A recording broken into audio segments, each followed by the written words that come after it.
Assalamualaikum warahmatullahi wabarakatuh. Izinkan saya mempresentasikan hasil laporan magang. Pertama-tama, perkenalkan nama saya Dita Listiawati, NIM 412242312024, dengan judul laporan proses penetapan standar harga satuan sebagai dasar perhitungan anggaran pendapatan dan belanja daerah. Di sini saya akan menjelaskan bab 1 mengenai latar belakang. Dalam pengelolaan keuangan daerah, transparansi, akurasi, dan efisiensi adalah hal yang sangat penting.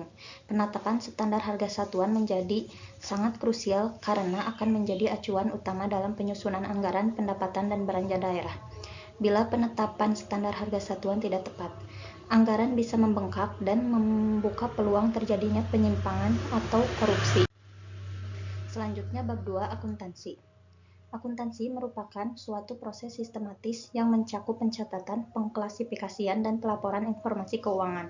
Tujuannya adalah menyediakan data yang relevan untuk mendukung proses pengambilan keputusan, serta mengevaluasi kinerja dan posisi keuangan suatu entitas. Selanjutnya, akuntansi sektor publik. Akuntansi sektor publik berfokus pada pelaporan keuangan yang dilakukan oleh organisasi pemerintahan.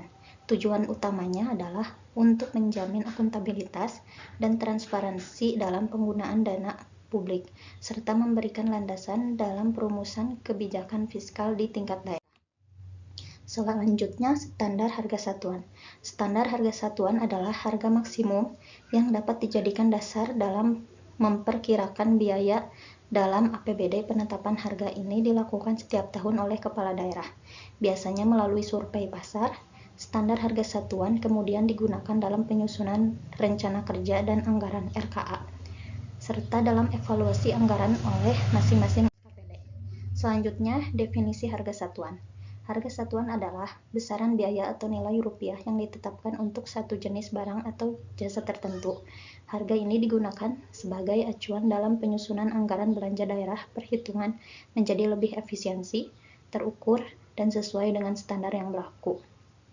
Penetapan harga satuan biasanya mengacu pada standar satuan harga yang disusun berdasarkan survei harga pasar dan analisis kebutuhan. Selanjutnya, faktor yang mempengaruhi harga satuan. Penentuan standar harga satuan dipengaruhi oleh berbagai faktor seperti biaya produksi, kondisi pasar, kualitas barang, dan regulasi pemerintah. Selain itu, inflasi, permintaan pasar, dan kemajuan teknologi juga sangat mempengaruhi nilai standar harga satuan yang ditetapkan.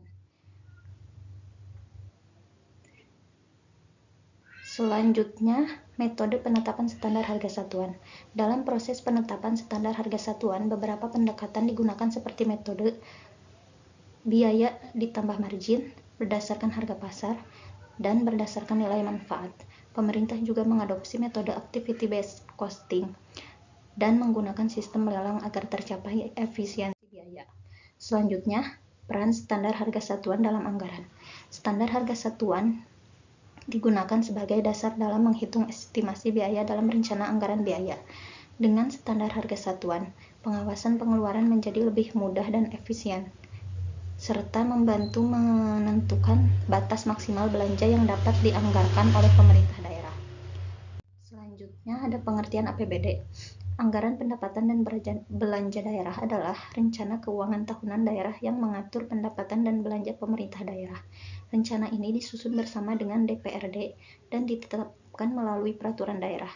Anggaran pendapatan dan belanja daerah menjadi alat kendali serta evaluasi dalam pelaksanaan keuangan daerah. Selanjutnya, fungsi APBD. Anggaran pendapatan dan belanja daerah adalah rencana keuangan tahunan daerah yang mengatur pendapatan dan belanja pemerintah daerah. Rencana ini disusun berdasarkan dengan DPRD dan ditetapkan melalui peraturan daerah. Anggaran pendapatan dan belanja daerah menjadi alat kendali serta evaluasi dalam pelaksanaan keuangan daerah. Selanjutnya, komponen utama APBD. APBD terdiri dari 3 komponen utama. Yang pertama, pendapatan daerah yang meliputi PAD dan dana perimbangan. Yang kedua, belanja daerah untuk berbagai kebutuhan operasional dan modal.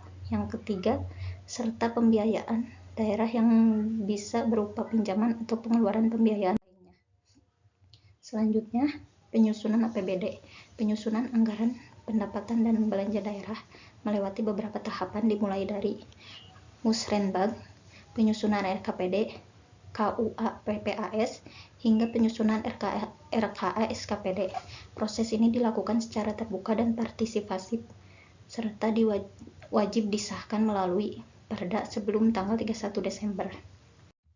Selanjutnya, kerangka hukum APBD. Penyusunan dan pelaksanaan anggaran pendapatan dan belanja daerah didasarkan pada berbagai regulasi seperti Undang-Undang Nomor 17 Tahun 2003, UU Nomor 23 Tahun 2014, serta PP Nomor 12 Tahun 2019.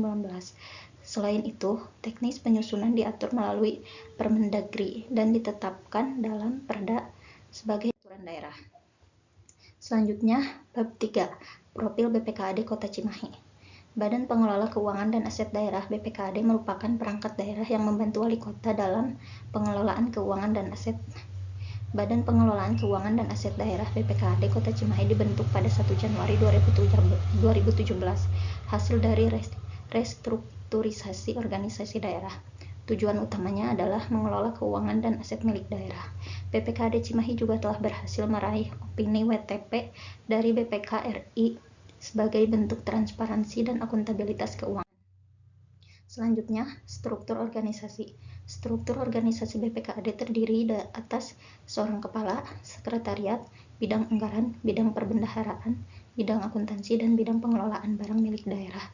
Tiap bidang memiliki subbidang yang menangani fungsi teknis tertentu. Struktur ini memudahkan koordinasi dalam pelaksanaan tugas. Selanjutnya, bidang pengelolaan BMD.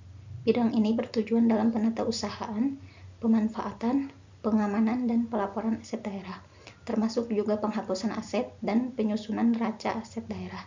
Bidang ini menjadi tempat pelaksanaan magang karena berhubungan langsung dengan proses penetapan standar harga satuan. Selanjutnya, aktivitas magang. Selama magang, kegiatan yang dilakukan mencakup input data aset kendaraan dan barang, memindai dan menggandakan dokumen, membantu pengecekan fisik aset, serta melakukan rekonsiliasi laporan. Selain itu juga terlibat dalam penginputan harga satuan dan sortir dokumen SPD. Selanjutnya, bab 4, analisis proses penetapan SHS atau standar harga satuan. Proses ini dimulai dari terbitnya SK tim penyusun, lalu dilakukan pengumpulan data dari SKPD, survei harga pasar, hingga penyusunan dokumen standar harga satuan. Data kemudian diinput ke dalam sistem SIPD dan buku standar harga satuan ditandatangani kepala daerah sebagai dasar resmi anggaran.